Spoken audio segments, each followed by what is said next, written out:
Good morning बच्चों। Divine institute Jagatpur YouTube channel पर आपका स्वागत, वंदन अभिनंदन है।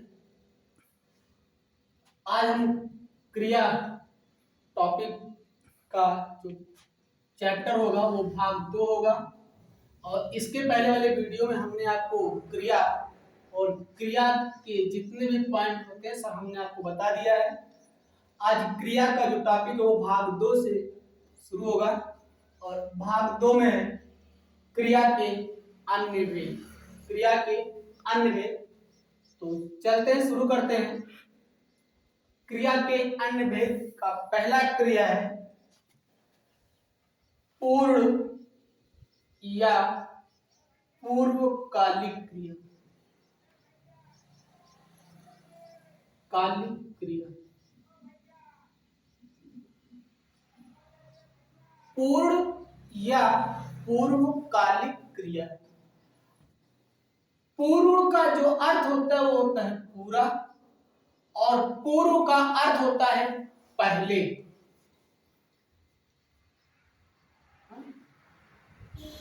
पूर्ण का अर्थ होता है पूरा और पूर्व का मतलब होता है पहले, यानी जो क्रिया पहले हो चुकी है उसे क्या कहेंगे, यानी वो क्रिया हमारी पूरी हो चुकी है, यानी समाप्त हो चुकी है, उसी को हम कहते हैं पूर्वकालिक। कर्ता के द्वारा, यानी कर्ता के द्वारा दो क्रियाएं की जाएंगी।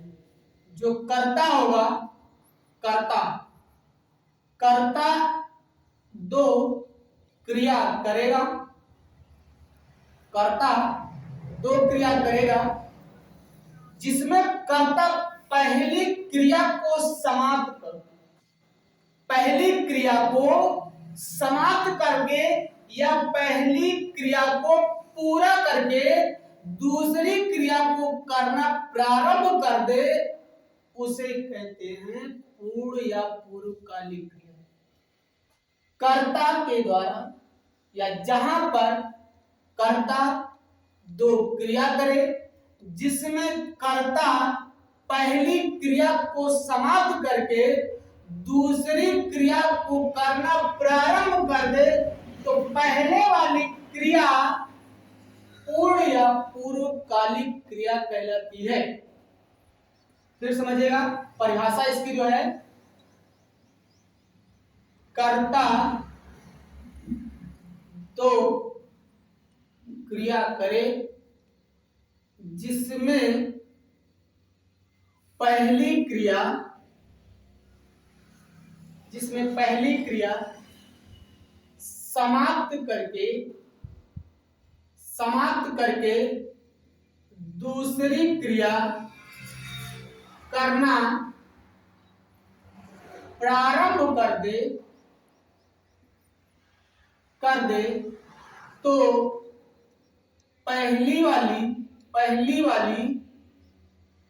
पहली वाली क्रिया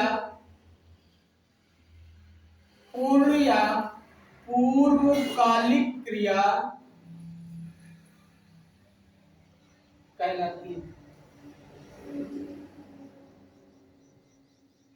ये हमारी परिभाषा होगी कि कर्ता दो क्रिया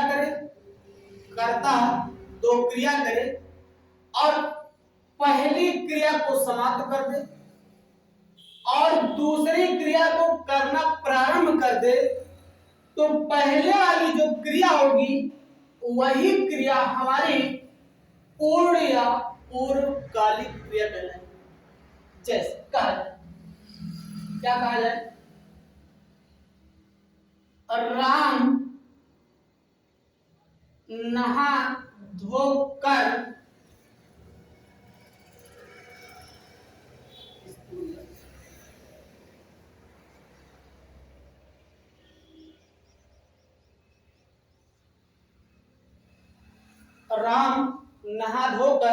स्कूल जाता है। तो जाना क्रिया और कर्ता कौन? राम। अब राम काम कर रहे हैं, राम क्रिया कर रहे हैं, और कितनी क्रिया कर रहे हैं? 2 क्रिया कर रहे हैं। लेकिन एक क्रिया को समाप्त करेगा, एक क्रिया को समाप्त करेगा तभी दूसरी क्रिया प्रारंभ होगी।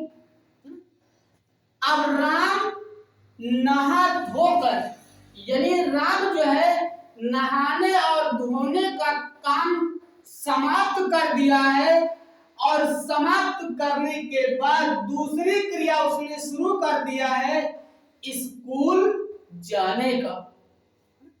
तो राम नहा धोकर, तो नहाया और धोया, तो पहली क्रिया उसकी समाप्त हो गई, पहली क्रिया समाप्त हो गई और दूसरी क्रिया को करना प्रारंभ कर दिया है, दूसरी क्रिया को करना प्रारंभ कर दिया। और दूसरी क्रिया क्या है? स्कूल जाने का। पहली क्रिया क्या थी? नहाने धोने का। पहली क्रिया क्या थी? नहाने धोने की। अब दूसरी क्रिया कौन है? स्कूल जाने। तो पहले वाली क्रिया समाप्त हो जाएगी ना भैया।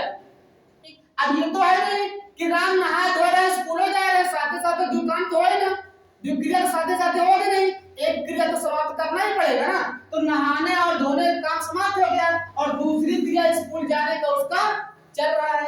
यानी एक क्रिया समाप्त हो गई और दूसरी क्रिया को करना उसने प्रारंभ कर दिया है या दूसरी क्रिया उसकी हो रही है। तो पहले वाली क्रिया पूर्ण या पूर्वकालिक क्रिया कहलाएगी। जो क्रिया हमारी समाप्त हो जाएगी, जो क्रिया हमारी समाप्त हो जाएगी उसी क्रिया को हम पूर्ण या पूर्वकालिक क्रिया कहेंगे।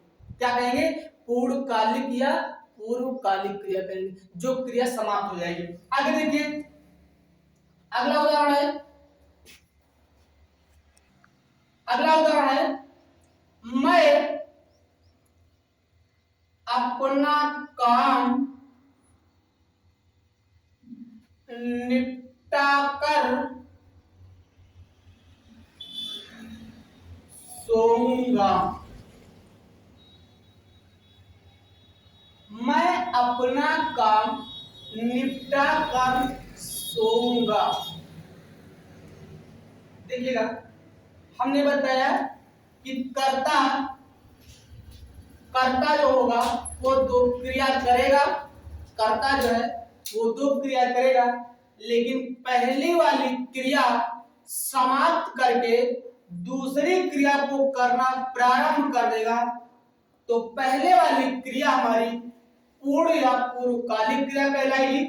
तो यहाँ पे है मैं अपना काम निपटा कर सोऊंगा। मैं यानी हमें जो है काम दिया गया है, यदि हमें काम दिया गया है और उस काम को हमें करना है तो पहले हम अपना काम निपटाएंगे। जो काम हमें दिया गया है उस काम को हम क्या करेंगे? समाप्त करेंगे। हमें जो काम दिया गया है उस काम को हम समाप्त करेंगे, यानी हम अपना काम निपटा दिए। यानी पहले वाला काम जो हमको दिया था, पढ़ने का काम दिया था या घर के काम दिया था, है ना, जो भी काम हमको मिला था पहले, हमने उस पहले काम को समाप्त कर दिया। मैं अपना काम निपटा कर, यानी हमने अपना काम निपटा दिया है और निपटाने के बाद अगला काम कौन से करने जा रहा हूँ? सोने का। कौन सा? सोने का। यानी हमारा जो काम था वो काम हमारा समाप्त हो गया है और दूसरा काम हमारा शुरू हो गया सोने का। दूसरा काम हमारा क्या शुरू हो गया? सोने का। यानी हमने पहले काम को समाप्त करके अब दूसरा काम करना प्रारंभ कर दिया और दूसरा काम हमारा क्या है? सोना। दूसरा काम हमारा क्या है? सोना। और पहला काम क्या था? जो काम हमको दिया गया था, चाहे वो कोचिंग का दिया गया हो, चाहे घर वाले आपको कोई काम दिया हो, उस काम को हम निपटा दिए हैं। तो पहला काम हमारा क्या हो गया? समाप्त हो गया। पहला काम हमारा क्या हो गया? समाप्त हो गया। एक काम हमारा समाप्त हो गया। अब दूसरा काम हमारा क्या शुरू है? सोने का। तो जो पहले काम समाप्त हो जाएगा जो काम हमारे पहले समाप्त हो जाएगा उसी को हम क्या कहेंगे? पूर्ण या पूर्वकालिक क्रिया कहेंगे। क्या कहेंगे? पूर्ण या पूर्वकालिक क्रिया कहेंगे। कर्ता जिस क्रिया को समाप्त कर दे और दूसरी क्रिया को करना प्रारंभ कर दे तो पहले वाली क्रिया पूर्ण या पूर्वकालिक क्रिया कहलाती है। आगे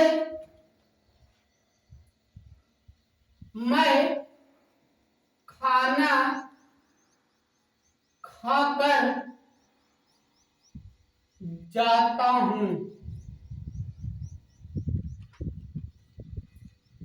अगला उदाहरण है, मैं खाना खाकर जाता हूं।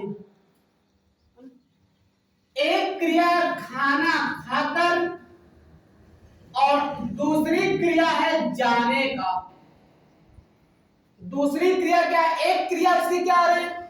खाना खाने का, और दूसरी क्रिया उसकी क्या है? जाने का।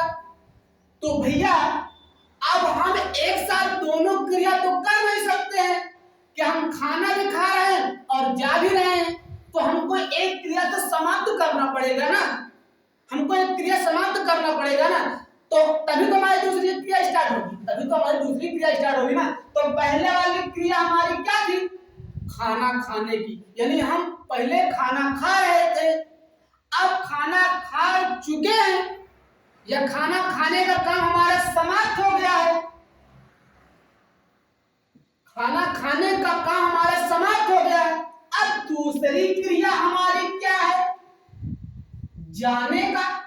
दूसरी क्रिया क्या है? जाने का। यानी पहली क्रिया हमने खाना खाने का समाप्त कर दिया है, अब खाना खाकर जा रहे हैं। खाना खाकर हम जा रहे हैं, तो खाना खाकर हम जा रहे हैं, तो पहली क्रिया हमारी समाप्त हो गई है और दूसरी क्रिया हमने करना प्रारंभ कर दिया।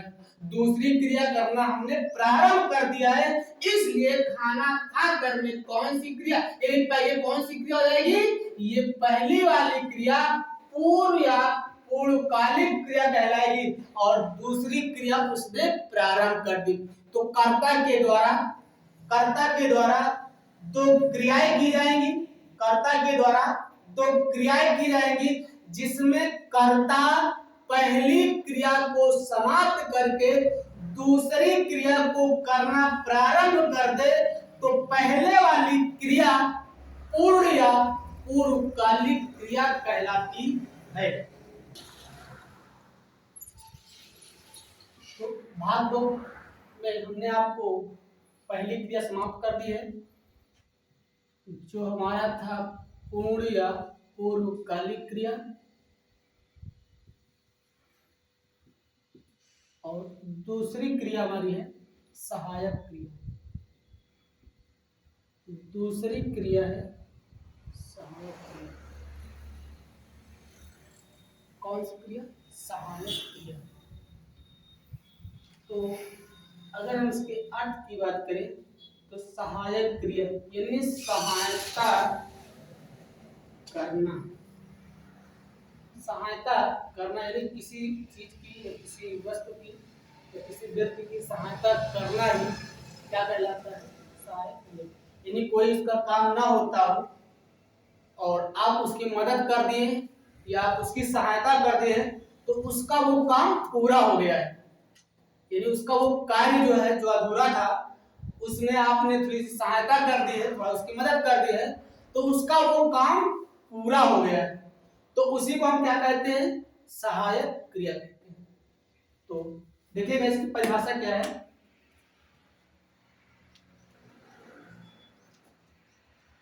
मुख्य क्रिया को जो क्रिया पूरा करे, मुख्य क्रिया को जो पूरा करे, जो क्रिया पूरा करे, वह क्या कहलाती है? सहायक क्रिया। क्या कहलाती है? सहायक। यानी हमने कोई काम किया या हमें कोई काम करना है और काम हमारा अधूरा है, और हमने आपसे कहा भैया हमारी थोड़ी सी मदद कर दो या हमारी थोड़ी सहायता कर दो, तो आपने हमारी सहायता या मदद कर दी है और हमारा काम हो गया, यानी हमारा कार्य पूरा हो गया। तो जो मदद किया, जो सहायता किया आपने हमारे काम को करने में, वही क्या कहलाएगा? सहायक क्रिया। तो मुख्य क्रिया को जो पूरा करे, मुख्य क्रिया को जो पूरा करे, उसे ही सहायक क्रिया कहते हैं। जैसे महेश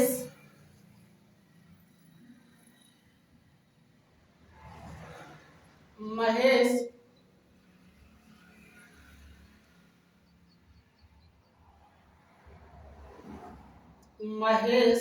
गाता। क्या लिखा हुआ है? महेश गाता। तो महेश को गाना गाना है। हमने कहा महेश गाता, ये वाक्य लिखा हुआ है भैया, और वाक्य को आप पढ़िए और देखिए क्या महेश गाता है। महेश गाता, तो क्या इसकी क्रिया पूरी हो रही है क्या? महेश गाता, तो क्या इसकी क्रिया पूरी हो रही क्या? नहीं पूरी हो रही ना, ये अधूरा है, ये अधूरा है। तो इसको हमें पूरा करना है, इसको हमें पूरा करना। तो जो इसको पूरा करेगा वही क्या कहलाएगा? सहायक क्रिया कहलाएगा। महेश गाता अधूरा है और महेश गाता को हमें पूरा करना है। तो जो महेश गाता को जो पूरा करेगा वही क्या कहलाएगा? सहायक क्रिया कहलाएगा। अब महेश गाता है, महेश गाता है, तो भैया महेश गाता और महेश गाता को कौन पूरा किया है? कौन पूरा किया है? तो जो महेश गाता को जो पूरा किया है वही क्या है? सहायक क्रिया है। ये क्या है? तो मुख्य क्रिया को जो पूरा करेगा, मुख्य क्रिया को, ये हमारे कर्ता और ये हमारी क्रिया। तो मुख्य क्रिया को जो क्रिया सहायता करेगी, जो क्रिया मदद करेगी वही क्या कहलाएगी? सहायक क्रिया। महेश क्रिया किया गाने का, लेकिन पूरा नहीं हुआ। पूरा कौन किया है? महेश गाता है, तो है हमारा क्या है? सहायक क्रिया। अगला होगा मैं पढ़, मैं पढ़, मैं पढ़, वाक्य दिया मैं पढ़। अब बताइए भैया, क्या मैं पढ़ वाक्य पूरा है क्या? नहीं पूरा ना, अधूरा है, अधूरा है। तो इसे हमें पूरा करना है, इसकी हमें मदद करना है, इसकी हमें सहायता करना है कि जिससे ये वाक्य पूरा हो जाए, जिससे ये वाक्य हमारा पूरा हो जाए। तो इसकी मदद करेंगे, सहायता करेंगे। तो जो मदद करेंगे, जो सहायता करेंगे वही क्या कहलाएगा? हमारा सहायक क्रिया। मैं पढ़ रहा, मैं पढ़ रहा हूं, क्या कर रहा हूं? पढ़ रहा हूं। तो मैं पढ़ को कौन पूरा किया? कौन पूरा किया? रहा हूं, रहा हूं। कौन सी क्रिया? सहायक क्रिया। मैं पढ़ वाक्य अधूरा है, हमने इसकी मदद कर दी, हमने इसकी सहायता कर दी, आपने इसको मदद कर दिया, इसकी सहायता कर दिया, थोड़ा सा जोर लगा दिया, ताकत दे दिया आपने, वाक्य पूरा हो गया। वाक्य क्या हो गया? पूरा हो गया। तो जो पूरा करेगा, मुख्य क्रिया को जो पूरा करेगा वही क्या कहलाएगा? आपका सहायक क्रिया। अब ये हमारी क्रिया और ये हमारी कर्ता, ये हमारे कर्ता और ये हमारी क्रिया। पढ़ना क्या है? क्रिया। अब पढ़ना क्रिया जो उनका अधूरा है, तो पढ़ना क्रिया का हमने पूरा करवा देना, या आपने पूरा करवा दिया। और पूरा किससे करवा दिया? रहा हूं से। किससे पूरा करवा दिया? रहा हूं। तो रहा हूं हमारी क्या है? सहायक क्रिया है। कौन सी क्रिया है? सहायक क्रिया। आगे देखिए, अगला भाग है, भाग या अगला जो हमारा वो तीसरा है, क्रिया के अन्य भेद। और अन्य भेद हमने आपको पहला बता दिया, पूर्व या पूर्वकालिक क्रिया। दूसरा हमने आपको बताया सहायक क्रिया, और तीसरा हमारा है संयुक्त क्रिया। संयुक्त, कौन सी क्रिया? संयुक्त क्रिया।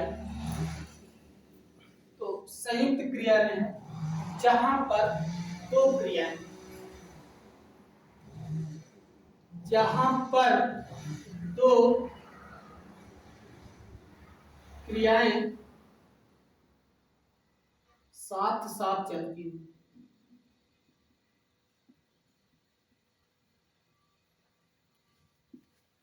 जहां पर दो क्रिया, कम से कम दो क्रियाएं हों और दोनों साथ साथ चलती हैं। दोनों क्रियाएं, दो क्रियाएं होंगी और दोनों क्रियाएं हमारे साथ साथ होंगी, साथ साथ चलेगी, उसे हम क्या कहेंगे? संयुक्त क्रिया कहेंगे। क्या कहेंगे? संयुक्त क्रिया कहेंगे। और इसी का एक हमारा भाग 4 है भैया, जिसको हम बोलते हैं द्विकर्मक क्रिया। कौन सी क्रिया? द्विकर्मक क्रिया है। आगे चौथा नंबर है, लेकिन थोड़ा बताते हैं संयुक्त क्रिया और द्विकर्मक क्रिया में अंतर क्या है। लिखा संयुक्त क्रिया, कौन सी क्रिया? क्रिया है और क्रिया संयुक्त है। तो अगर कोई चीज संयुक्त है, कोई भी चीज संयुक्त रूप है, तो अकेला तो होगा ही, कि कोई चीज अकेला तो संयुक्त हो सकता है? नहीं, उसके साथ कम से कम दो लोग, दो जने उसके साथ जरूर होंगे, तभी हमारा संयुक्त होगा। तो यहाँ पे क्या लिखा? संयुक्त क्रिया। तो कहने का मतलब कि कम से कम दो क्रिया,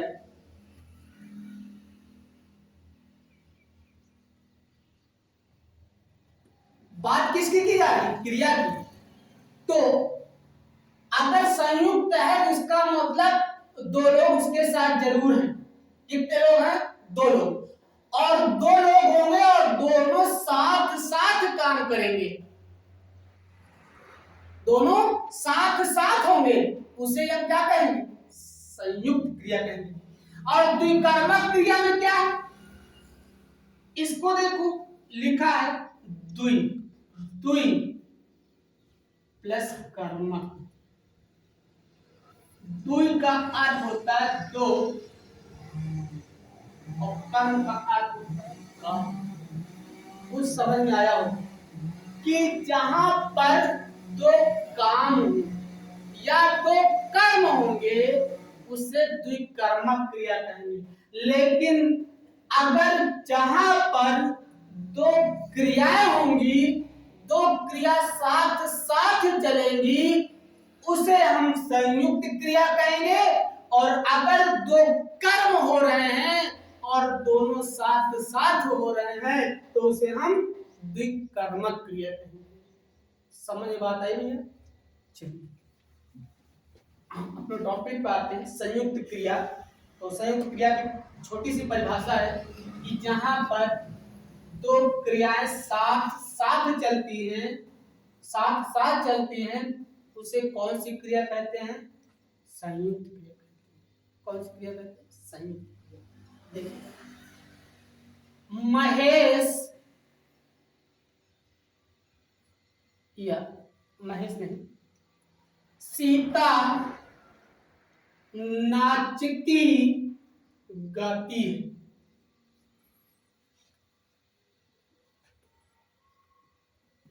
सीता नाचती भी है और गाती भी है। देखिए ध्यान से, सीता जो है वो कर्ता हो गई और कर्ता क्रिया को कर रहा है, लेकिन एक ही साथ दो दो क्रियाएं कर रहा है। कर्ता जो है वो क्रिया तो कर रहा है या कर रही है, लेकिन दो क्रिया साथ साथ कर रही है। देखिएगा कैसे। सीता है, सीता नाचती भी है, यानी नाचना एक क्रिया। सीता नाचती भी है, यानी नाचना उसकी एक क्रिया। दूसरी क्रिया क्या है? गाती, मतलब गाना। और ये भी हमारी, तो सीता नाच भी रही है और साथ साथ गा भी रही है। हाँ? तो एक क्रिया वो नाचने वाले भी कर रही है और दूसरी क्रिया जो है वो मुंह से कुछ गा रही है। तो मुंह से भी काम कर रही है, क्रिया कर रही है, और पैरों को डुला करके एक क्रिया कर रहे हैं। तो भैया दो क्रियाएं साथ साथ हो रही है ना, दो क्रियाएं साथ साथ सीता कर रही है ना, तो जहां पर दो क्रियाएं साथ साथ मिल जाएं या दिख जाएं वहां पे संयुक्त क्रिया होती है। अगला, वह बैठे बैठे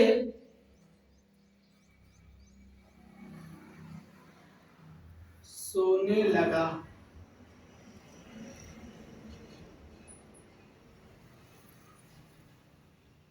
लिखा है वह बैठे बैठे सोने लगा। उदाहरण देखा और उम्मीद करते हैं अगर आपने थोड़ा सा ज्यादा समझने का प्रयास किया तो पेपर में उदाहरण आएगा और पूछेगा इसमें कौन सी क्रिया है, और ऑप्शन में संयुक्त क्रिया दिया होगा तो आप उदाहरण को पढ़ोगे और पढ़ते ही आप बता दोगे भैया इसमें कौन सी क्रिया है, संयुक्त क्रिया।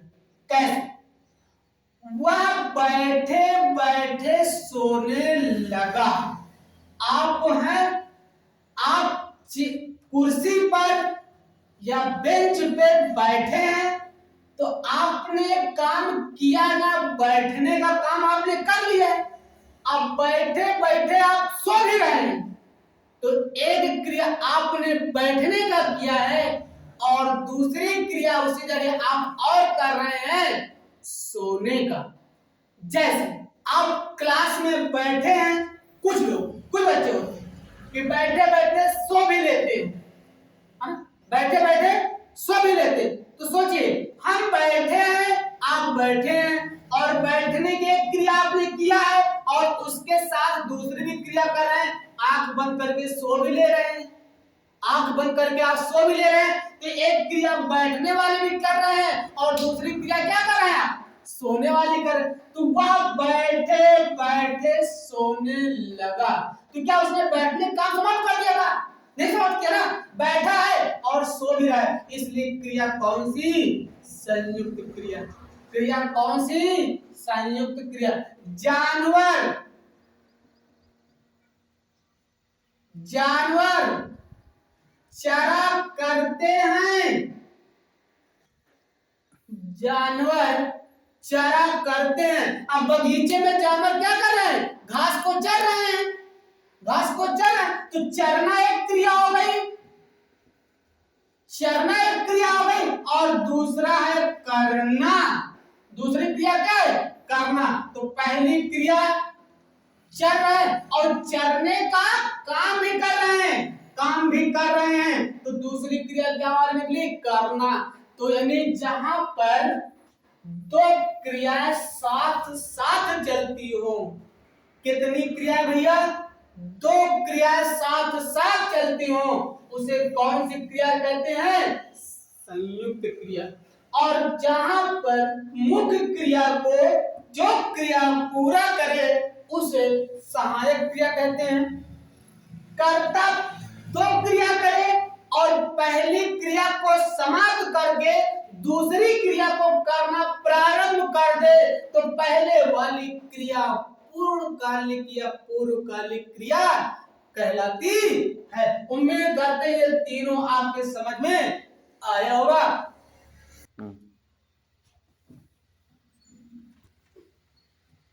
अगला हमारा क्रिया है पाए जाते हैं उसे द्विकर्मक क्रिया कहते हैं। देखिएगा उदाहरण है, मोहन ने श्याम को पैसे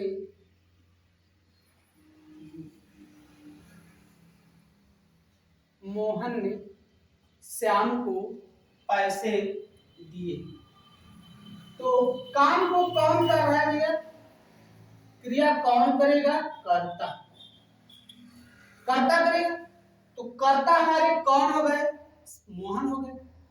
अब मोहन ने जो काम किया है वो किसके किसके साथ किया है? तो मोहन ने काम किया और किसके साथ काम किया? श्याम के साथ। एक काम हमको मिला। अब मोहन ने श्याम के साथ काम किया और काम कौन सा उसने किया? तो पैसा देने का काम किया। कौन सा काम किया है? पैसा देने का काम किया है। तो एक काम पैसे पर हो रहा है और दूसरा काम हमारा श्याम पर हो रहा है। तो इसलिए कि मोहन ने श्याम को पैसे दिए, तो जिस क्रिया के अंतर्गत दो कर्म पाए जाते हैं उसे ही द्विकर्मक क्रिया कहते हैं। उसे ही द्विकर्मक क्रिया कहते हैं। अगला उदाहरण है,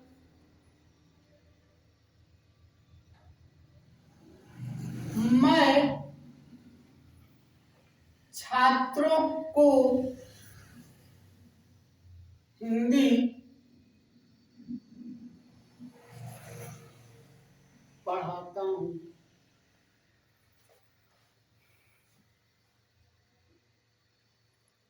मैं छात्रों को हिंदी पढ़ाता हूं। अगला, मैं छात्रों को हिंदी पढ़ाता हूं।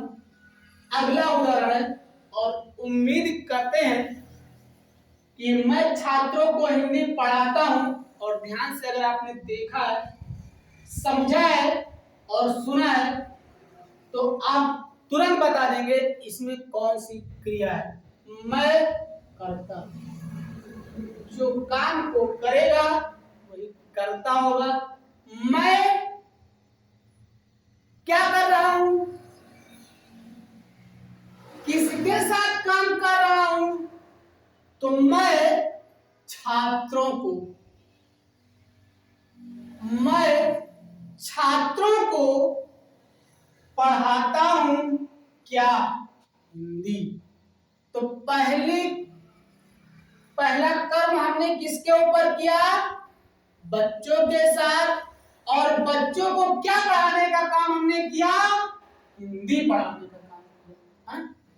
तो जहां पर कर्ता या जिस क्रिया के अंतर्गत दो कर्म पाए जाए उसे ही द्विकर्मक क्रिया कहते हैं।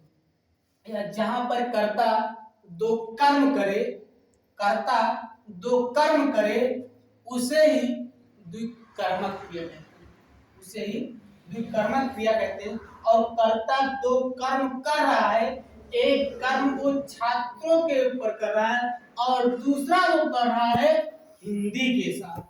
किसके साथ कर रहा है? हिंदी पढ़ाने के साथ काम कर रहा है। तो एक कर्म हमारा छात्र का हो गया और दूसरा काम हमारा हो गया हिंदी का। अगला हमारा जो क्रिया विभेद में है, अगला जो है वो है प्रेरणार्थक क्रिया।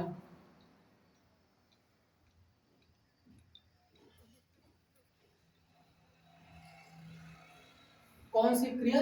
प्रेरणार्थक क्रिया। देखिए ना, लिखा है प्रेरणार्थक क्रिया यानी प्रेरणा देना। कि जहां पर कर्ता कार्य को खुद ना करे, जहां पर कर्ता कार्य को या क्रिया को खुद ना करके किसी दूसरे से करवाता है उसे ही प्रेरणार्थक क्रिया कहते हैं। हमको कोई काम करना है और हम काम को ना करें, किसी दूसरे से करवाएं, तो उसे ही प्रेरणार्थक क्रिया कहते हैं। और प्रेरणार्थक क्रिया की जो परिभाषा है, कर्ता कार्य खुद न करके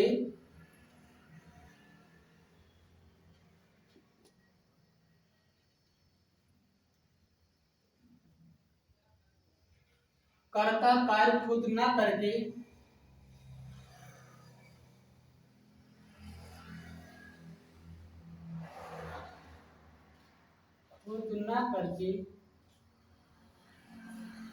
दूसरों से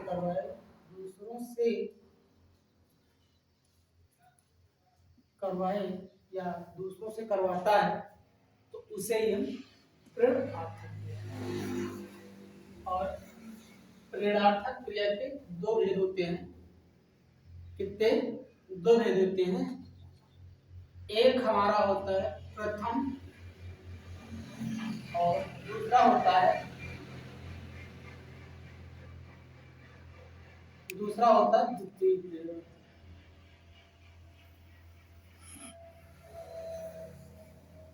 तो पहला होता है प्रथम प्रेरणार्थक क्रिया और दूसरा होता है द्वितीय प्रेरणार्थक क्रिया।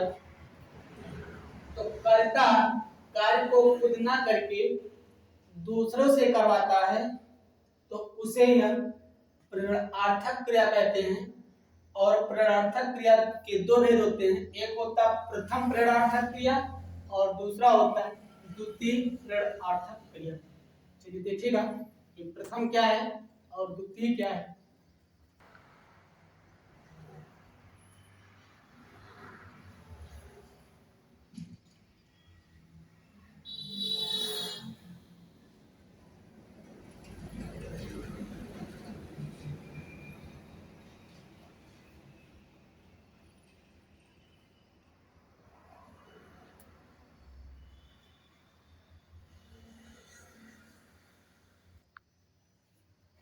तो प्रेरणार्थक क्रिया है कर्ता कार्य को खुद ना करे दूसरे से करवाए उसे हम प्रेरणार्थक क्रिया कहते हैं। और प्रेरणार्थक क्रिया के दो भाग होते हैं, दो भेद होते हैं। पहला होता है प्रथम प्रेरणार्थक क्रिया और दूसरा होता है द्वितीय प्रेरणार्थक क्रिया। प्रेरणार्थक क्रिया की अगर हम पहचान की बात करें या इसकी जुगाड़ की बात करें कि हम कैसे पहचानेंगे, तो पहचानने का जो नियम है वो ये है कि आना लगा हो या वाना लगा हो। क्या लगा हो? शब्द के साथ आना लगा हो या वाना लगा हो तो कौन सी क्रिया हो जाएगी? वो प्रेरणार्थक क्रिया हो जाएगी। या किसी भी शब्द के साथ आना जोड़ दिया जाएगा या वाना जोड़ दिया जाएगा तो क्रिया कौन सी बन जाती है? वो प्रेरणार्थक क्रिया। चलिए देखिएगा। तो प्रथम प्रेरणार्थक क्रिया द्वितीय प्रेरणार्थक क्रिया क्या है इसको हम बता देते हैं। मूल शब्द या मूल क्रिया और प्रथम प्रेरणार्थक क्रिया और द्वितीय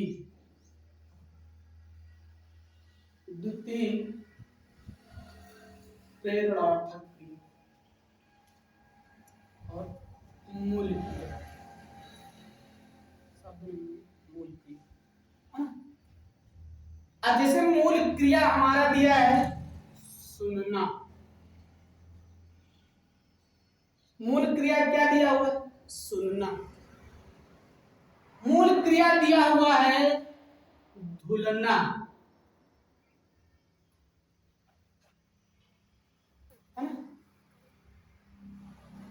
मूल क्रिया दिया हुआ है लिखना।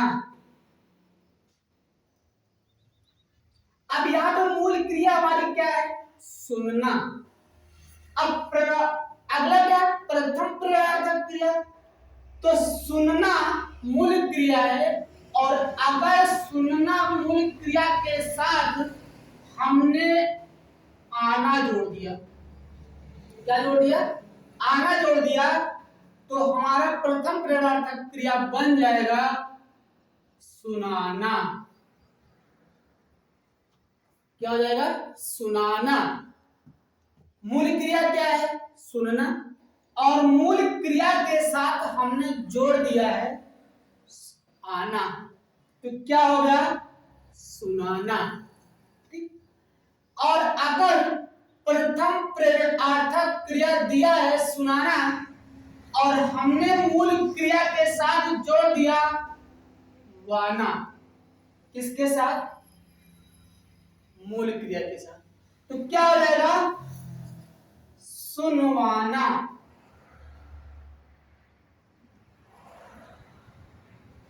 तो हमने बताया कि कर्ता कार्य को खुद नहीं करेगा, किसी दूसरे से करवाए। जैसे लिखना, लिखवाना, यानी हमारा काम है सुनना, हम सुन नहीं रहे बल्कि सुनवा रहे हैं। हम सुना नहीं रहे बल्कि सुनवा रहे हैं। हमने कहा सुनना, हमारा काम है सुनना, हमारा काम है सुनाना। हाँ, हम कोई चीज सुने उसके बाद उसको सुनाए, ये हमारा काम है। लेकिन हम नहीं कर रहे, हम कर पा रहे हैं, सुनवा रहे हैं। हमारा काम है धुलना, लेकिन हम धुल नहीं रहे हैं, धुलवा रहे हैं। हाँ, धुलवा रहे हैं। तो आगे देखिएगा, सुनना मूल क्रिया के साथ हमने आना जोड़ दिया, हमारा हो गया प्रथम प्रेरणार्थक क्रिया। और हमने मूल क्रिया के साथ वाना जोड़ दिया, तो हमारी द्वितीय प्रेरणार्थक क्रिया हो जाएगी, क्या हो जाएगी? सुनवाना। अगला क्या है? धुलना। तो आना जोड़ देंगे, क्या बन जाएगा? धुलाना। धुलाना, कपड़ा धोना मेरा काम है ना, लेकिन हम धुल नहीं रहे, धुला रहे हैं। धुलाना काम नहीं कर रहे, करवा रहे हैं दूसरे से, तो धुलाना। आगे हमने मूल क्रिया के साथ हमने जोड़ दिया वाना, धुलवाना। क्या हो जाएगा? धुलवाना, यानी जो काम मेरा था हम अपना काम नहीं करके बल्कि किसी से करवा रहे हैं, बल्कि किसी से करवा रहे हैं। तो हमने कहा मूल क्रिया के साथ हमने आना जोड़ा, प्रथम क्रिया प्रेरणार्थक क्रिया को मिली धुलाना और द्वितीय प्रेरणार्थक क्रिया को मिली धुलवाना। अगला क्या है? लिखना। मूल क्रिया आना जोड़ दिया, लिखाना। लिखाना प्रथम प्रेरणार्थक क्रिया, लिख नहीं रहे, लिखा रहे, है ना, लिखा रहे। लेकिन द्वितीय प्रेरणार्थक क्रिया में वाना जोड़ने की करेगा, लिखवाना। यानी ना तो लिख रहे ना लिखा रहे, बल्कि दूसरे से पहले तुम लोग लिखाओ, लिखवाना, सब से लिखवा रहे हैं। तो ये क्या हो जाएगा? लिखवाना, लिखाना। और मूल क्रिया के साथ हमने जोड़ दिया आना, तो हो जाएगा लिखाना। और मूल क्रिया के साथ हमने जोड़ दिया वाना, तो हो जाएगा लिखवाना। चलिए,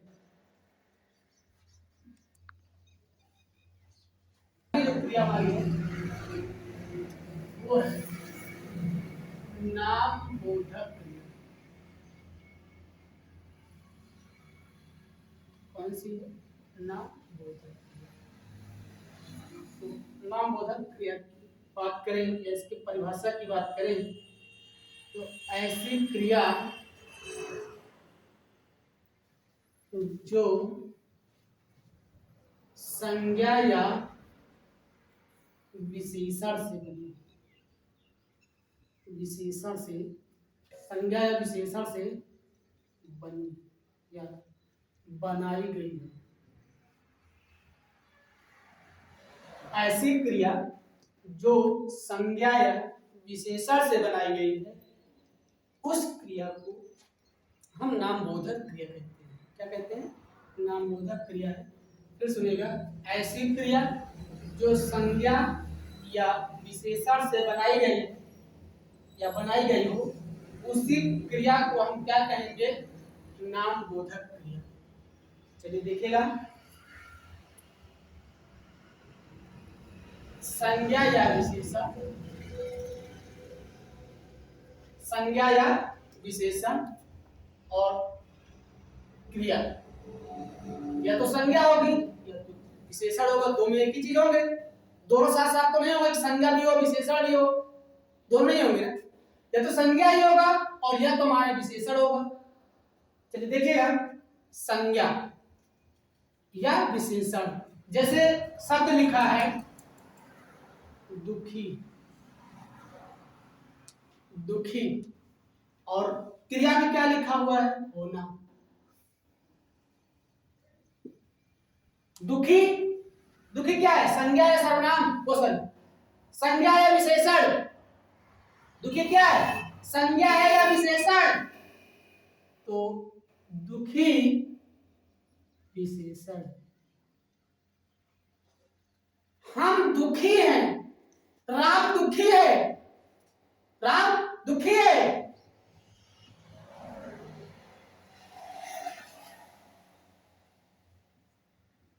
विशेषण का अर्थ होता है विशेषता। विशेषण का अर्थ क्या होता है, विशेषता, जिसकी विशेषता बतलाई जाए, जो विशेषता को बतलाता है उसे हम विशेषण कहते हैं। राम दुखी, राम कैसा है, राम की विशेषता बताई जा रही है कि राम क्या है, दुखी। तो दुखी क्या है, दुखी क्या है, दुखी विशेषण ही तो है। राम कैसा है, राम दुखी है, राम की विशेषता बताई जा रही है कि राम कैसा है, राम दुखी। तो दुखी क्या है, विशेषण। तो दुखी क्या है, दुखी विशेषण। दुखी शब्द क्या है, विशेषण। दुखी शब्द हमारा विशेषण है और क्रिया क्या है, होना। दुखी, दुखी विशेषण और क्रिया होना। तो ऐसी क्रिया जो संज्ञा या विशेषण से बनाई गई हो उसे कहते हैं नाम बोधक क्रिया। संज्ञा और या विशेषण से बनाई गई हो उसे कहते हैं नाम बोधक क्रिया। तो हमने कहा दुखी होना, दुखी होना कौन सी क्रिया है, दुखी होना कौन सी क्रिया है, दुखी होना कौन सी क्रिया है, दुखी होना हमारा नाम बोधक क्रिया है।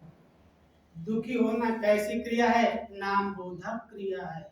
दुखी होना कैसी क्रिया है, नाम बोधक क्रिया। समझ बात आई कि संज्ञा या विशेषण दिया जाए और क्रिया दिया जाए, दोनों को आपस में मिला दे, तो मिलाने के बाद हमको जो रिजल्ट मिलेगा, हमको उसका जो फल मिलेगा वही क्या हो जाएगा, नाम बोधक क्रिया हो जाएगी। अगला है काला।